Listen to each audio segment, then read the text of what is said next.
అర్ధరాత్రి ఓ సాధారణ మహిళల బస్టాండులో నిల్చున్న ఆమెను చుట్టుముట్టిన కళ్ళన్నీ ఒక్కసారిగా భయాన్ని గుర్తు చేస్తున్నాయి. కానీ ఆ మహిళ ఎవరో కాదు, మల్కాజ్గిరి సిపి సుమతి. మహిళలు ప్రతిరోజు ఎదుర్కొనే వేధింపులు ఎంత భయంకరంగా ఉంటాయో స్వయంగా అనుభవించేందుకు ఆమె చేసిన ఈ ప్రయత్నం గుండెను కదిలిస్తోంది. సిపి అని తెలియక సుమారు 40 మంది యువకులు చుట్టుముట్టి అనుచితంగా ప్రవర్తించిన ఘటన మన సమాజం ఎటు దిశగా వెళ్తుందో ప్రశ్నిస్తోంది. ఒక్క రాత్రిలో బయటపడిన ఈ నిజం ఎన్నో మంది మహిళలు ప్రతిరోజు ఎదుర్కొనే మౌన వేదనకు ప్రతిబింబం.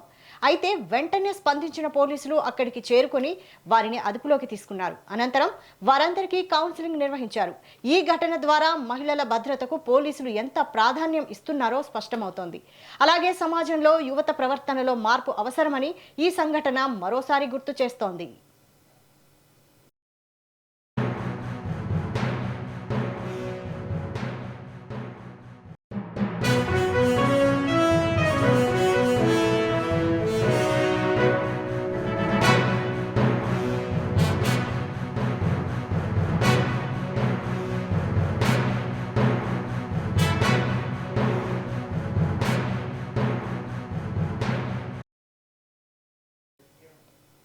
అర్ధరాత్రి ఓ సాధారణ మహిళల బస్టాండులో నిల్చున్న ఆమెను చుట్టుముట్టిన కళ్ళన్నీ ఒక్కసారిగా భయాన్ని గుర్తు చేస్తున్నాయి. కానీ ఆ మహిళ ఎవరో కాదు, మల్కాజ్గిరి సిపి సుమతి.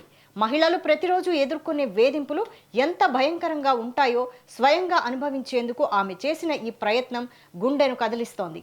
సిపి అని తెలియక సుమారు 40 మంది యువకులు చుట్టుముట్టి అనుచితంగా ప్రవర్తించిన ఘటన మన సమాజం ఎటు దిశగా వెళ్తోందో ప్రశ్నిస్తోంది. ఒక్క రాత్రిలో బయటపడిన ఈ నిజం ఎంతో మంది మహిళలు ప్రతిరోజు ఎదుర్కొనే మౌన వేదనకు ప్రతిబింబం. అయితే వెంటనే స్పందించిన పోలీసులు అక్కడికి చేరుకొని వారిని అదుపులోకి తీసుకున్నారు. అనంతరం వారందరికీ కౌన్సిలింగ్ నిర్వహించారు.